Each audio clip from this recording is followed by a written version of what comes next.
Berikutnya kita akan mengenal tentang operator if ya.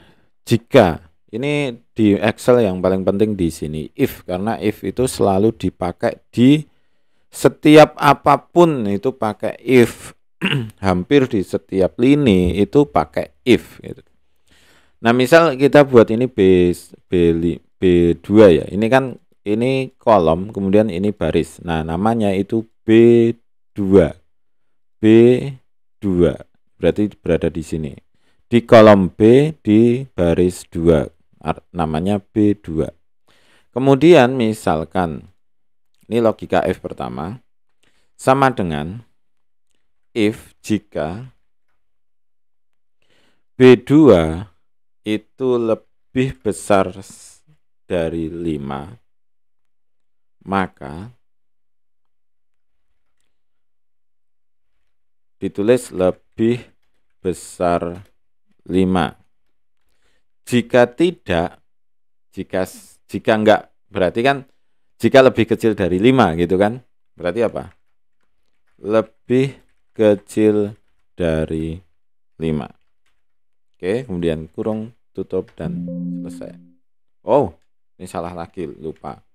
Ini enggak pakai titik koma tapi koma. Tergantung ejaan dari komputernya ya.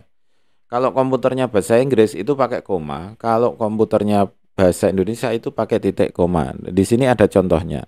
Di sini kan pakai koma, berarti pakai koma. Oke.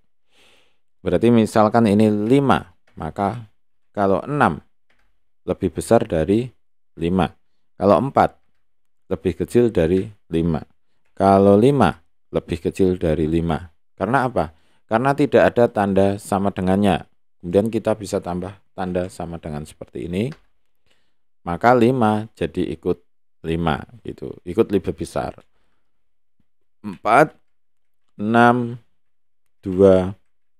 Kira-kira seperti itu untuk logika if. Jadi intinya adalah jika kolom B2 sel B2 di sini lebih besar atau sama dengan 5, maka apa?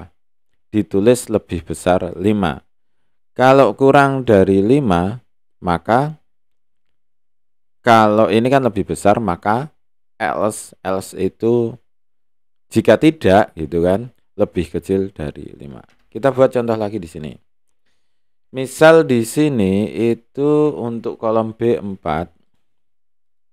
itu nilai itu lulus jika lebih dari 8 misal.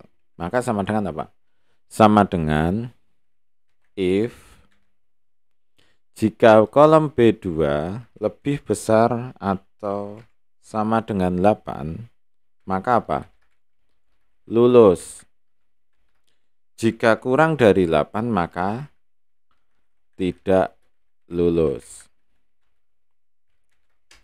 Oke ya. Berarti kalau ini misalnya nilai 7 tidak lulus. Kalau nilainya 8 berarti lulus. Nilainya 9 lulus, nilainya 5 tidak lulus. Paham ya sampai di sini ya.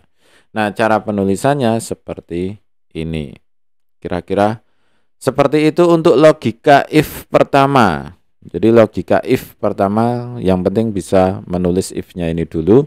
Kemudian akan kita lanjutkan di bab yang setelah ini, nanti kita bahas tentang if lagi. Karena biar tidak terlalu pusing, nanti ada if and, if or, dan seterusnya. Terima kasih, selamat mencoba dan semoga sukses selalu.